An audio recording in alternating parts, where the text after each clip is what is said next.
À Bruxelles, ce n'était pas gagné, mais ils l'ont fait. L'Europe s'engage sur le climat.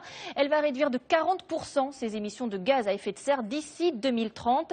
François Baudonnet, c'est un accord signé à l'arraché et l'objectif est très ambitieux. Oui, alors l'ambition de ce plan, c'est l'histoire qui en jugera, mais c'est vrai que les chefs d'État ce matin sont satisfaits de l'accord qu'ils ont conclu dans la nuit. Ils ont convenu que l'Union européenne devra, en 2030, utiliser 27% d'énergie renouvelable, comme le solaire par exemple, et avoir réalisé à cette date 27%, là encore, d'économie d'énergie par rapport à 1990. Le troisième chiffre, vous l'avez dit, c'est au moins 40% de réduction de gaz à effet de serre.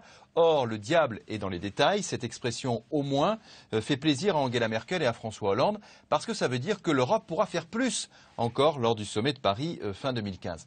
Alors ça a été difficile, c'est vrai, parce que les pays européens sont très différents sur le plan énergétique. La Pologne, par exemple, est encore dépendante à 90% du charbon. Et c'est vrai aussi que les écologistes européens sont déçus parce qu'il n'y aura ni obligation ni punition si certaines promesses ne sont pas tenues. En tout cas, Marie-Sophie, cet accord a une grande qualité, il existe et hier, à cette heure-ci, ce n'était pas gagné.